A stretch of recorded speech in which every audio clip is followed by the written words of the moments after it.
Good morning, I'm Gretchen Hall. It is a Tuesday, the first day of April, a brand new month, bringing you Morning Matters because your mornings matter. Let's get to the stories that matter today. Over 2,000 lives lost in Myanmar, the Myanmar earthquake as global support fuels search and rescue missions. The lead counsel of former President Rodrigo Duterte claims there is a compelling case to dismiss the ICC charges before the trial starts. And Filipinos who leave the country illegally may soon face legal sanctions as the Immigration Bureau pushes for recommendations. Immigration Chief Joel Viado points out a gap in existing laws against illegal exits. Welcome to our program, Morning Matters, where we talk about the issues you need to know for the rest of your day. Now, first on the agenda. The Philippine Embassy in Myanmar's Composite Assistance to Nationals team has arrived in Mandalay. There have not been any confirmed Filipinos who were rescued or retrieved from the site. Other nationals have also extended a hand in the ongoing search and rescue operations. Here's the full story. Aerial video released by Myanmar Fire Services Department showed a flattened building in Myanmar's Mandalay region after Friday's massive earthquake. State media said the death toll had reached 2,065, with more than 3,900 injured and over 270 missing. Myanmar's military government had declared a week-long mourning period from Monday. Still are too scared to sleep indoors due to a high number of aftershock. Families sat with their children on the sidewalk, by the river, some surrounded by their belongings, and the pavement was dotted with tents and mosquito nets. Several countries deployed rescue teams to help local authorities in the search and rescue operation. Video published by the Russian Emergency Ministry on Monday showed the Russian teams and a search dog looking through piles of rubble from collapsed buildings in Mandalay. The China search and rescue team, meanwhile, had pulled out 4 survivors, 3 adult females and a girl, after 13 hours of hard work in Mandalay City. The China search and rescue team, meanwhile, had pulled out 4 survivors, 3 adult females and a girl, after 13 hours of hard work in Mandalay City. A total of 91 personnel from 5 civilian emergency response forces organized by China's Ministry of Emergency Management have arrived in Myanmar. The U.S. State Department said a team from the U.S. Agency for International Development was traveling to Myanmar to help identify the most pressing needs. U.S. disaster experts, including those based in Bangkok, Manila, and Washington, are also monitoring the situation. In addition, as announced over the weekend, the United States will provide up to $2 million through Burma-based humanitarian assistance organizations to support earthquake-affected communities as an immediate response to the March 28th earthquake. The Office of Civil Defense has outlined 2 levels of preparation for the potential big one. OCD Administrator Undersecretary Ariel Nepomuceno explained that Level 1 focuses on engineering solutions such as reinforcing infrastructure, while Level 2 involves public actions, including duck, cover, and hole drills. He emphasized that the country is prepared with plans already in place for Level 1. However, there is a need to strengthen Level 2 efforts to enhance earthquake resilience in communities. Ang mas importante po talaga, kaya pagtulong-tulungan natin kung paano yung first level of preparations, which is yung paggawa po natin ng mga engineering solutions. Ibig sabihin, dapat maging matibay talaga ang mga bahay, struktura, buildings, na talagang sumunod yan sa mga mahigpit na provisions, panuntunan ng building code na dapat kaya ng mga gusali natin, ng mga tulay natin, ang lakas kahit hanggang 8.5 magnitude earthquake. Meanwhile, Malacanang called on local government units to ensure the safety and integrity of buildings in their localities. Nakikiusapan din po namin lahat po ng building officials sa LGUs kung maaari po ay tignan nila yung mga structure nila at maging stricto po at magkaroon po ng restriction sa pagpapatayo po ng mga buildings para po hindi po prone sa ganitong klaseng sakuna kung maaari po talaga. Over to The Hague, former President Rodrigo Duterte's lead counsel says there is a compelling argument to dismiss the ICC case before trial even begins. In an interview, lawyer Nicholas Kaufman said he hoped to stop the case before the ICC confirms the charges by arguing the court cannot exercise its jurisdiction. He said the Philippines' withdrawal from the court had become effective well before an investigation was authorized. The confirmation of charges hearing, where prosecutor and defense first lay out their evidence, is scheduled for September 23 of this year. Don't go away. We'll be back with more stories right after the break.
Welcome back. You're still watching Morning Matters here on One News. Transportation Secretary Vince Dizon met with Manibela Chairman Mar Valbuena for a dialogue on the Public Transport Modernization Program. Dizon also issued an order to form a committee tasked with issues related to the PTMP. Here's the report. Transportation Secretary Vince Dizon met with Manibela Chairman Mark Valbuena following their strike last week. The meeting focused on issues surrounding the implementation of the Public Transport Modernization Program. Marami silang mga nakita at naranasan na pagkukulang at mga problema sa modernization program. At yon ay in-acknowledge natin. No? Inaamin natin na kahit tayo, marami tayong nakitang mga problema. Dizon also issued an order to form a committee tasked with reviewing concerns and policies related to the PTMP. The committee will be led by Undersecretary for Road Transport and Non-Infrastructure Ramon Reyes.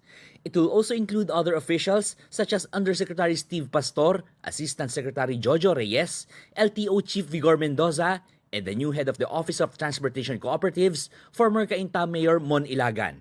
It is noticeable that LTFRB Chairman Chofi Luguadis III is not part of the committee. Dizon clarified that this does not imply anything further and there will be no changes in the LTFRB leadership at any time. I think kailangan dito merong fresh perspective, no? Para maintindihan ano ba ang mga problema, maintindihan ang mga pagkukulang, pero hindi naman ibig sabihin nun, hindi involve ang LTFRB dahil ang committee to ay makikipag-usap sa lahat ng mga stakeholders. And siyempre, kasama na dyan ang LTFRB.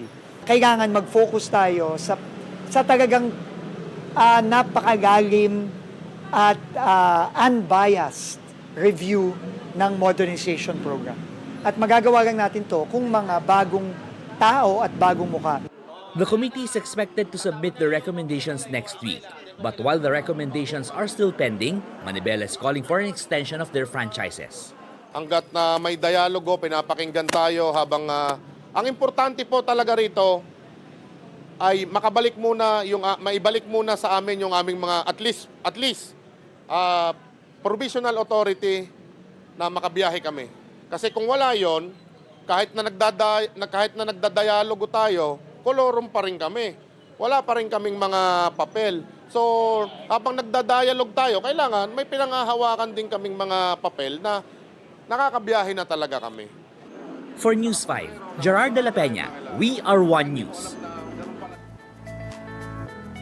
Now let's get back to The Hague for the latest on the ICC case of former President Rodrigo Duterte. Mon Gualvez joins us live from The Hague in Netherlands. Magandang umaga, magandang madaling araw dyan sa'yo, Mon. Good morning, Gretchen. All right, Mon, what's the latest? Sino naabutan mo kahapon? Was the lawyer there to visit the former president?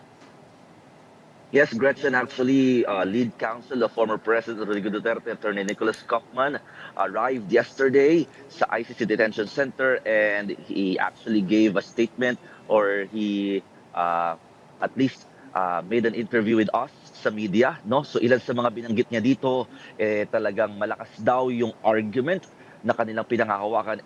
He described it as a compelling argument, itong jurisdiction, that because he said that there is a lack ability to exercise jurisdiction given the fact that we have already kumbaga kumalas na raw, no, ang Pilipinas sa Rome Statute when they exercise itong pag-aresto nga kay dating Pangulong Rodrigo Duterte sa Philippines.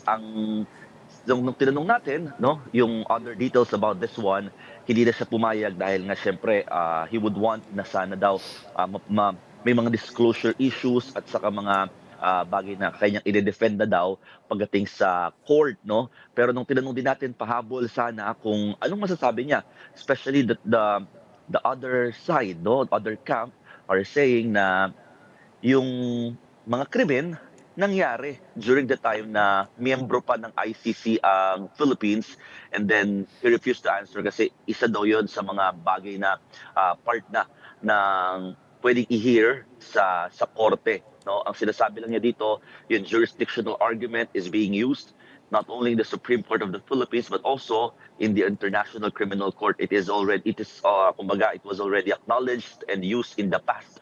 At ito na daw gagamitin nila with this case of former President Rodrigo Duterte. He also mentioned that the president himself, or the former president himself rather, acknowledged and had an idea with regard to all these gatherings, itong mga pagtitipon ng mga supporters all over the globe, especially during his 80th birthday, and he appreciated it. Pero ang hiling lamang nila, no, even even Digong himself says na sana raw irespeto or galangin pa rin yung judicial process. And lastly, isa rin sa mga nabanggit ni Attorney Kaufman kahapon when we asked kung sila ba ay naghain na ng motion or request for the interim release of the former president, he admitted na wala pa. Di pa nila ito ginagawa dahil kinoconsider pa lang daw naman nila ito due to its complexity dahil meron daw sila mga factors na tinitingnan. At the same time, di na rin na sinabi no, kung kailan nila ito balak gawin. Pero it is a right, sabi naman niya, no, na para gawin naman daw at magsumite ng ganitong klaseng request or motion sa court para nga magkaroon ng interim release. Yamang ito rin yung pinapanawagan ng mga taga-suporta ng dating Pangulo. Gretchen? Mon, meron bang indication kung kailan balak maghain nga nung application for interim release? Because in an interview, in a separate interview, was talking about finding the right timing for that. I mean, with your grasp of the situation, what would be the perfect timing to file that application? We keep on asking, no, with regard to timing at saka kumbaga kung kailan ba inaasahan kasi syempre yung clamor ng mga taga-suporta ni dating Pangulong Rodrigo Duterte gusto talaga nila na mapabalik na nga sa Pilipinas ang dating presidente at mapagbigyan na yung interim release. But Attorney Kaufman said hindi daw niya masabi at di siya magbibigay talaga ng specific time when to file this interim release. Pero during the casual interview, ang binabanggit naman niya or kumbaga they want na mabilis din ito talaga magawa, especially before the confirmation hearing this September. Okay, parang may sinasabi siyang 3 risk factors na kailangan masatisfy bago mabigyan ito, and an interim release is more of an exception than the norm. Ayun yung parang naalala ko doon. But he said no that they will file that in the right time. In the meantime, kompleto na ba yung legal team? Was he able to give you names of the other lawyers? Ang sinasabi nila, patuloy nila pinag-aaralan pa rin daw itong teams na ito. At hindi pa niya binanggit no, na kompleto na yung legal team ng former president para sa pagharap niya dito sa ICC. They are in final touches. That is his exact words no, with regard to the defense team. Because when we ask kung may mga slot pa na available, ang paulit-ulit niya sinasagot sa amin that they are now in final touches with regard to their team, Gretchen. Okay, pagdating naman ng April 11, kasi ito yung they will respond to the evidence presented by prosecution. Did he say anything along those lines? Wala, alam mo, matipid, limitado, at medyo mailap sumagot talaga si Attorney Kaufman with regard to the case. At the same time, giving specifics dito sa mga pwede nilang gawin or strategies rather, talagang hindi nila ito sinasagot. Especially, pabalikan na naman niya yung irespeto na daw yung judicial process, and because it might affect kapag hindi nirespeto daw yung judicial process, it might affect the whole case itself. Kaya yun din yung panawagan niya ni Pangulong Duterte even sa supporters niya. Bilang panghuli, meron ka pa bang ibang nakita sa labas ng detention facility? How are the Filipinos over there? Did they stay overnight after the weekend? What's the situation like? Actually, compared to the previous weekends, mas kaunti yung nagpunta ng mga Filipinos kahapon. Expectedly because it's a work day here in The Hague, no? It's a Monday yesterday, kaya talagang kakunti lang. Pero may mga bumiyahe pa rin kasi from other parts of the country, especially from Dubai and other parts of Europe. at sila yung mga talagang nagpunta at talagang nag-antay the whole day from morning till afternoon because they're still hoping na makabisita dito sa detention center yung mga family members ni former President Duterte, pero wala, no? So for 3 days hindi pa rin nakakabisita ang mag-ina ni dating Pangulo na sina Hanilet Alvancenia and Kitty Duterte, plus even si Vice President Sara Duterte. The last time they made a visit here sa ICC Detention Center was Friday pa.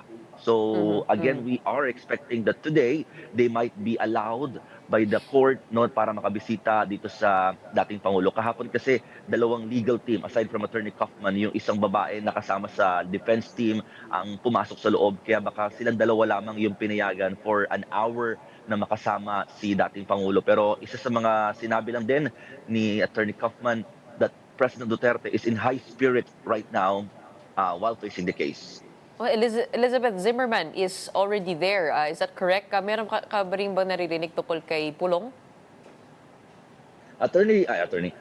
Si Elizabeth Zimmerman, yes, nung weekend pa siya dumating dito sa The Hague, Netherlands, pero we are not in privy if she will visit the ICC, kung kasama ba siya sa mga listahan na mga pinapa-approve na makapasok dito. Pero one thing is for sure, she is here for her daughter, si Vice President Sara Duterte. And with regard to Congressman Pulong Duterte, wala pa tayong update kung siya ay nakapunta na dito sa The Hague, no, dahil kumbaga magre-reliebuhan daw, no, yung mga magkakapatid dito sa The Hague with their father. All right. I think it is a wait and see from now on. Maraming salamat for giving us the latest from there. That was Mon Gualvez reporting to us live from The Hague in Netherlands. Meanwhile, the Immigration Bureau plans to recommend legal sanctions against Filipinos who leave the country illegally.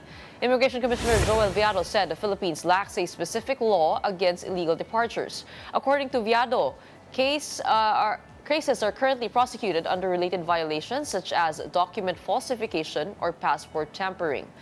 This comes after the repatriation of 54 Filipinos from Myanmar who allegedly exited the country through backdoor routes. In sports, the Samahang Basketball ng Pilipinas has confirmed that Barangay Ginebra star and Gilas Pilipinas naturalized player Justin Brownlee tested positive in a recent drug test. The organization acknowledged the situation in a statement, but did not disclose the specific substance detected. According to SBP, Brownlee is receiving legal assistance from his lawyers in the United States as they work on addressing the matter. The Basketball Federation also clarified that FIBA has not issued any official ruling on the case as of now. Now, despite this development, SBP remains hopeful that Brownlee's situation will not affect Gilas Pilipinas' preparations for the upcoming FIBA Asia Cup in August. Brownlee previously tested positive for carboxy THC in 2023, which resulted in a 3-month suspension. Stay tuned for more Morning Matters. We'll be right back after this short break.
I'm Gretchen Ho, and this is Morning Matters.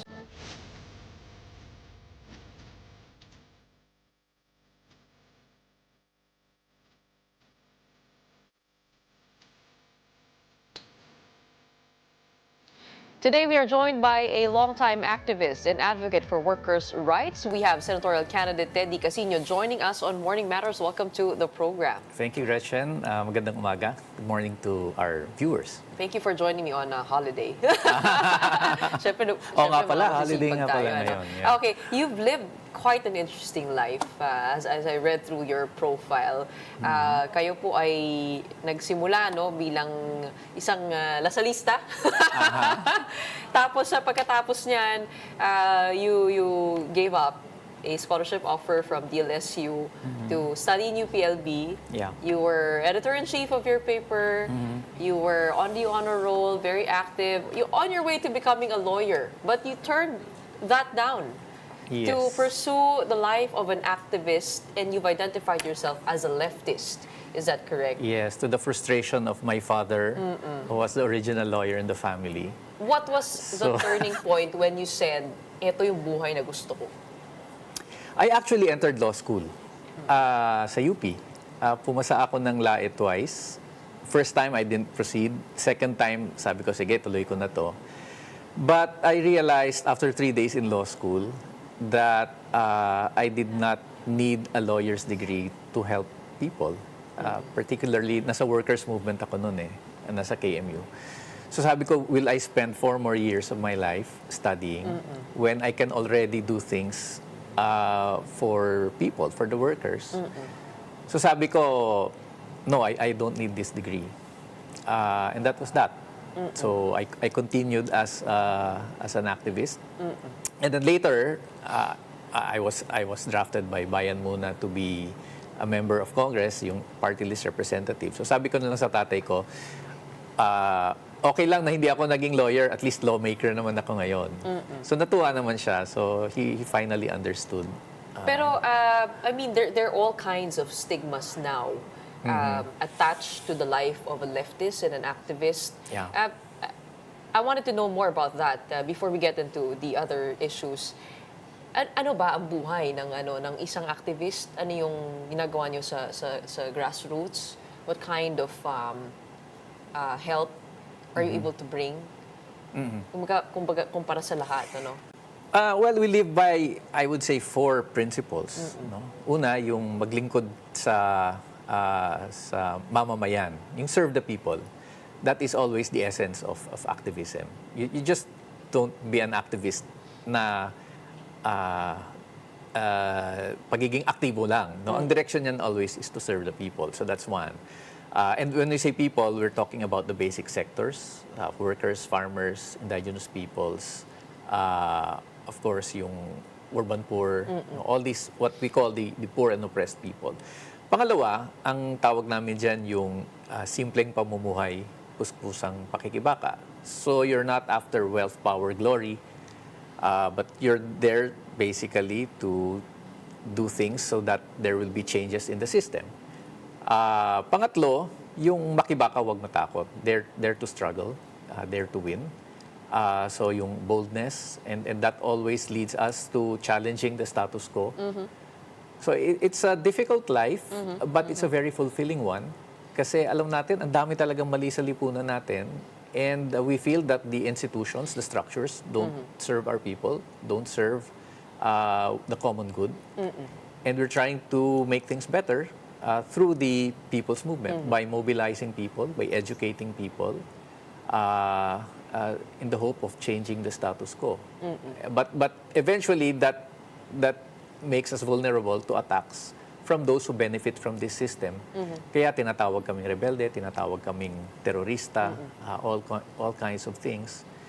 But we persist. Back in 2016, during the start of the Duterte administration, the left kind of flirted with FPRRD, meaning there was some sort of openness to dialogue. Yes. Binigyan pa ng 3 seats Yes. yung sa kanyang cabinet. Pero eventually, the leftist groups became one of the fiercest critics of the Duterte administration. I mean, how do we reconcile that? Given also yung history niya sa Davao, noon pa, bago pa siya naging presidente, na meron ng mga ganitong kasong lumalabas sa pagpatay, extrajudicial killings.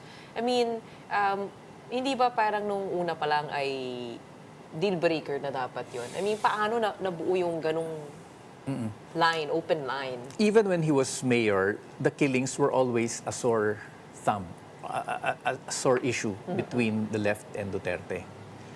But despite that, he became president.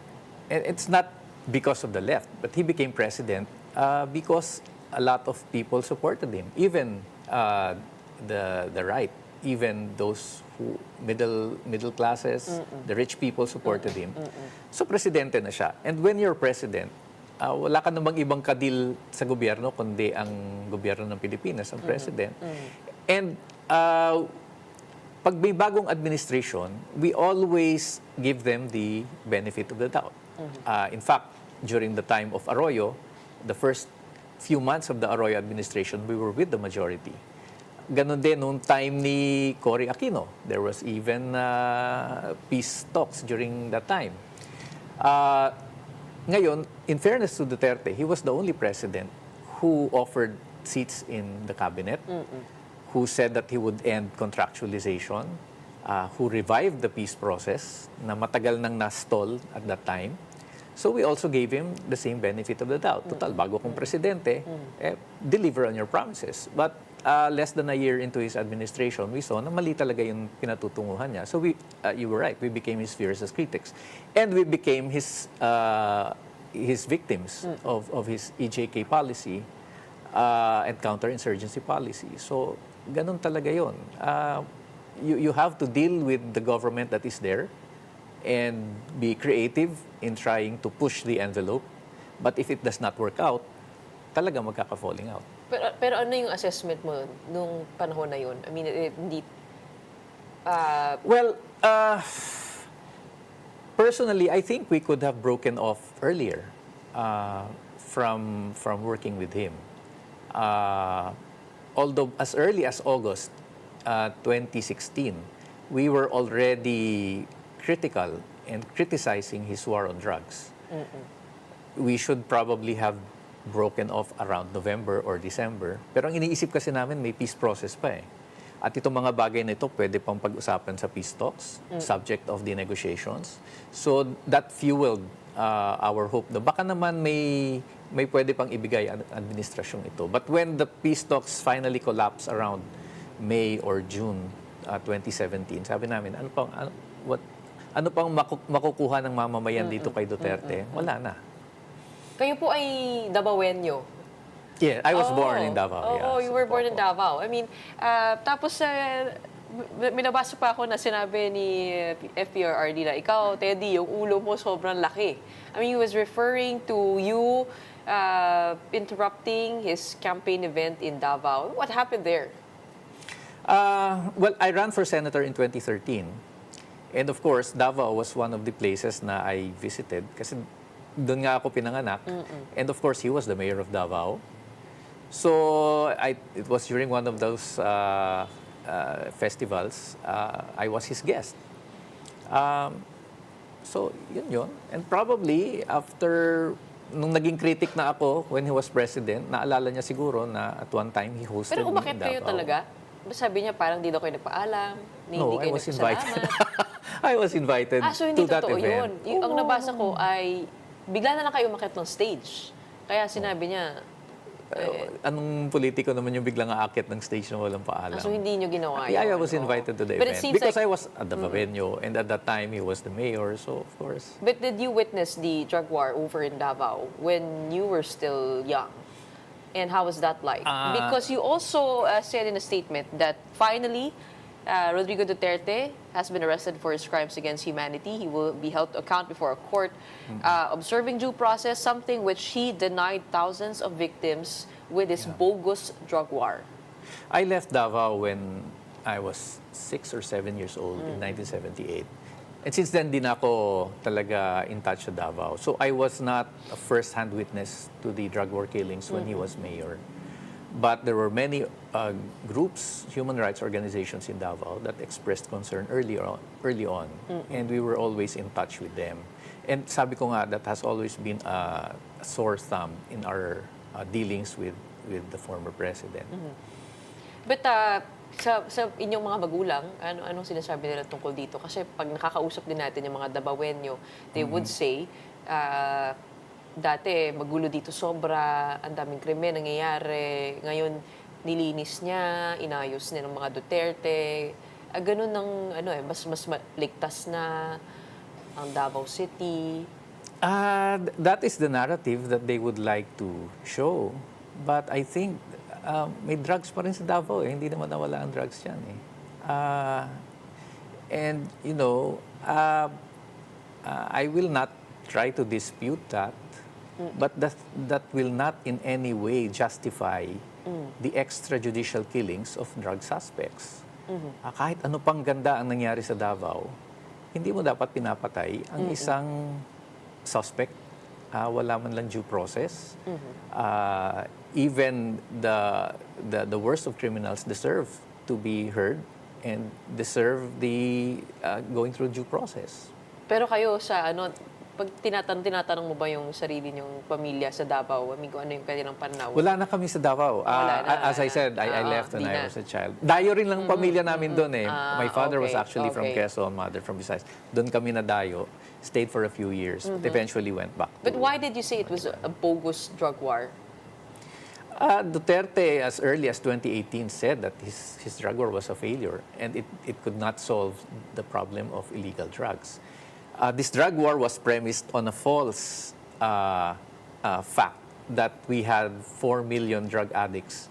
When before Duterte declared that, the highest estimate by our agencies was 1.8 million users, not even addicts, including dyan yung mga first-time triers. So on this false idea that there are 4 million drug-traced users, he launched his war on drugs. Which again was central policy dyan was extrajudicial killings, not only by the police but by death squads. So lumalabas naman ngayon sa mga hearings ng Quadcom sa House that Duterte may have simply been replacing the drug cartels with his own network of drug in the drug trade. So, as we can see now, hindi naman nawala ang problema ng drug sa Pilipinas. It was a bogus. It was, just meant to keep him in power and give him absolute power and make him popular. But it did not really solve the problem of illegal drugs. Your view on what's happening over at The Hague, even if people do know that these deaths happened, they are first questioning the number of victims, 30,000. That is, para pag nakababasa natin, estimate ng Human Rights Watch groups. Yes. Ito. Pero yung actual names and actual figures, we haven't gotten down to that. And also, the show of support by OFWs. And also... Sara Duterte asking for the names of 30,000 victims, as I said in a tweet I made, is like the Nazis asking for the names of the 6 million people killed by Hitler. You don't need to show 6 million or 30 million to say that Duterte pushed a policy of extrajudicial killings, that it was widespread, it was systematic. I think the 43 cases that are now being heard by the ICC are just emblematic cases. They are a sample of the bigger number of people killed. The latest official estimates now are at 7,200 plus. But these are the police operations. But if you include yung mga death squad killings, yung mga riding in tandem killings of suspected drug individuals, there was an estimate in 2018 from the government real number site of around 20,000. So again, you do not have to show all the 30,000 names to show that this was widespread, this was systematic, and that Duterte ordered these killings, and that he had knowledge that these killings were going on, and he kept on goading our police authorities and the death squads to kill more people. But just like how you are doubting the numbers of the Duterte administration's war on drugs, his followers are also doubting these numbers and casting doubt on it. Lalong-lalo na may mga lumabas na maling mga extrajudicial killing victims. Yung mga litrato nila, sinasabi mismo ng mga kaanak nila na hindi naman namatay yung kamag-anak ko sa EJK, pero bakit nagagamit sa mga rally yung mga litrato nila. Merong rally sa may PGH na yung doktor, yung tatay niya, hindi raw namatay sa EJK. Ganon din sa Hague, meron daw ganon na hindi naman dapat kasama kasi namatay sa iba. I mean, isn't it also important to make sure that, we get the numbers correct? Alam mo, naipaliwanag na yan Sa dami ng pinatay ni Duterte, hindi na rin malaman ng tao alin ba dun yung dahil sa EJ case ni Duterte or dahil talagang pinatay lang. But the ICC is limited to what is presented, to the evidence that is presented to it. At ito nga kagandahan sa ICC, I think for the first time, we will be trying a precedent in a court that is insulated from local politics. Kasi kung dito sa Pilipinas yan, malamang sa ngayon, naka-hospital arrest na yan si Duterte. And if he is convicted, a few months later, he will be pardoned. This is what happened to Erap Estrada. This is what happened to Gloria Macapagal Arroyo. So finally, the ICC, because it is in faraway The Hague, at insulated siya sa local politics, I think they will be fair. And they will give Duterte what is due Duterte. And on the basis of those 43 killed when he was mayor and when he was president, they will decide whether Duterte actually had a policy of extrajudicial killings, whether this resulted in the mass murder of at least 43, but most probably more than that.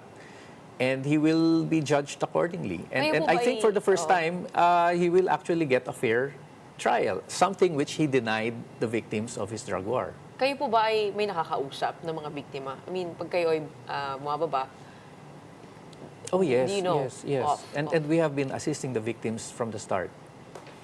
And do you know anybody linked to the ICC case? How are they feeling about things now?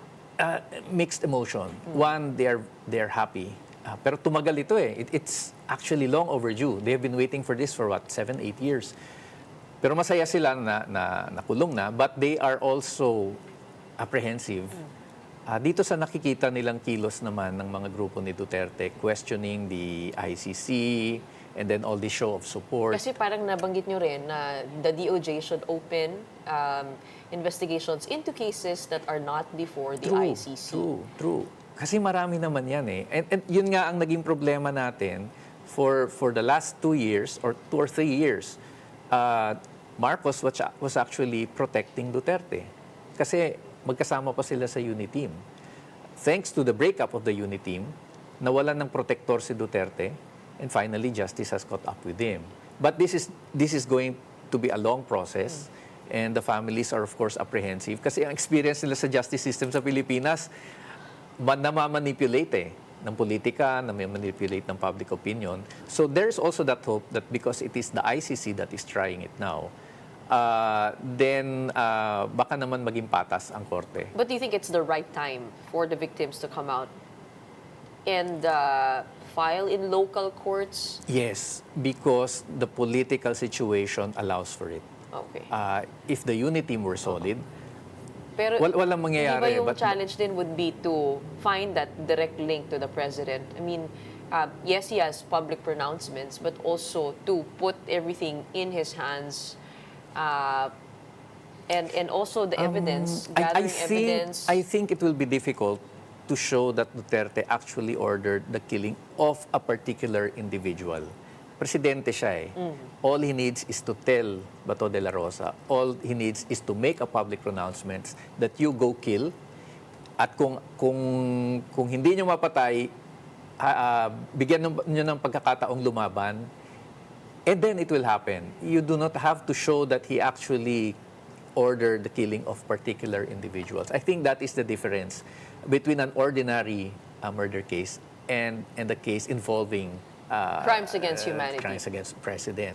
But it is important that we also tried these individual cases kasi lalabas din dyan how the system worked.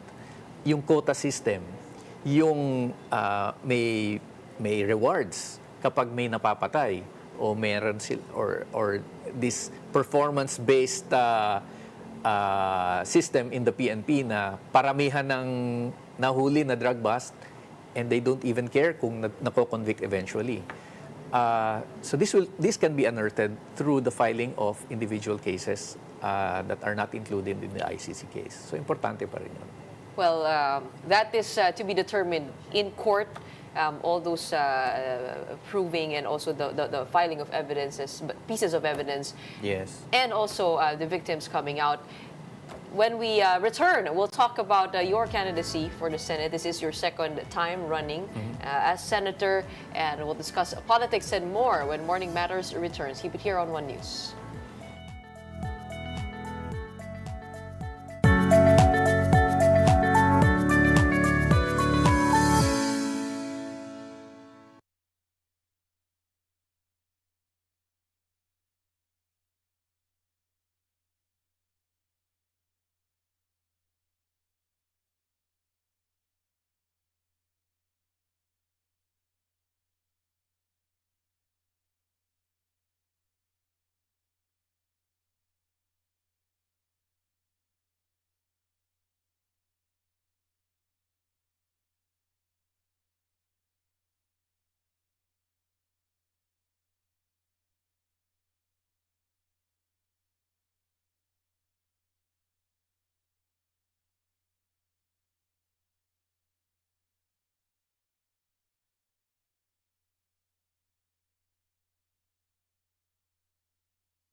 We're also joined here on Morning Matters by Senatorial candidate Teddy Casino from Bagong Alyansang Makabayan. Let's talk about your senatorial bid. Why run for senator this time? You ran in 2013, Yes. did not get into the Magic 12. Why not Congress, where there's a sure seat? Well, Bayan Muna is already has already a nominee, si Nery Colmenares, Attorney Caloy Zarate, and Ferdy Gaite. So, sila ang tatakbo for Congress. But we believe that this time it is important that we run for the Senate not only as an individual candidate but as a whole slate. The Makabayan Coalition has fielded 11 candidates.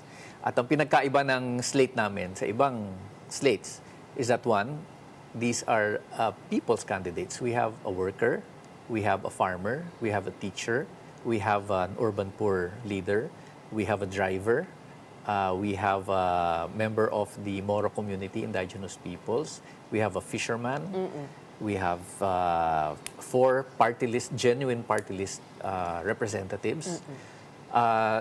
Kasi ang concept namin, taong bayan naman sa Senado. Hindi na yung mga political dynasties, hindi na yung mga artista, hindi na all these old names that have all have a stranglehold on our in the Senate and politics. Genuine representation. Which is what a party list should be according to the spirit of the law. Pero pag tinignan mo yung batas, wala rin nagsasabi na dapat marginalized. Di ba? Parang sabi dun, advocacy group lamang Well, kailangan. it has been hijacked by the political dynasties, by the contractors and the big business interests. And that is one of the tragedies that we have. Ang party list ngayon halos it is a shell of its original Pero bakit kaya? intention. Pag kayo ay, ako, kinakausap niyo yung mga tao, you seem to have, a genuine desire to have that representation in government. Pero why is it always an uphill climb for these candidates to win? Bakit binoboto pa rin ng tao yung nabanggit mo na? Well, one, kasi ang may hawak ng political machinery at the local level are really the political dynasties and the political operators. At pera ang gumagana dyan. So it's really systematic, institutionalized vote buying, especially now with all this ayuda, AKAP, MAIF, 4Ps. Mas mahirap, mas grabe ang vote buying ngayon. Yun, ang laki-laki kaagad na obstacle. Secondly, it's really the political system is against those candidates who do not have the resources, who do not have the billions to spend on political advertisements, on social media operations, and all these billboards na sobrang laki. Kaya napakahirap. But when we talk to the people, when we tell them our platform, and the idea that there should be genuine representation, they will agree. Pero on election day, pag nandyan na yung makinarya ng traditional politics, that tips everything. So that is the big challenge that we have. And how do you plan to break through? In the past years, medyo mas dumadami na yung mga mukha mula sa leftist groups in government na nakikita natin, kumbaga, pagdating sa mga issues, naging pronounced na yung boses. Nakikita niyo ba may parang slow shift Yes. to more acceptance with having more leftist leaders in government? Yeah, especially among the youth. If you look at all the university surveys, all the surveys that involve young people, ang nasa top ng kanilang choices sa top 12 will always be those from the opposition, those who are not parts of the political dynasties. Ako, I have been consistently in the top 12 in all university surveys. So kahit papaano, yung kabataan natin, I think they realize that there are changes that need to be Pero made. hindi ba in matagal foreign nang sinasabi composition. na walang youth vote? Yes, I guess in an institutionalized way. But I think yung consciousness, no? And the more, kasi yung mga youth na yan, tatanda rin naman yan eh. And then eventually they become the voters. So we're hoping that, maybe not in 2025, maybe not in 2028, but in the future, as long as we are always there every election, sending out this message na kailangan ng makabuluhang pagbabago, that kailangan taong bayan naman sa Senado, there will come a time that majority of the voters are exposed to these ideas. And there will be victories along the way. Speaking of victories, So wala kaming ilusyon na 2025 mababago na natin yung buong composition ng Dahan-dahan. Senado. Oo. But yes. And hindi pwedeng we will not participate in these elections. You served as a three-term congressman back in 2004, I believe.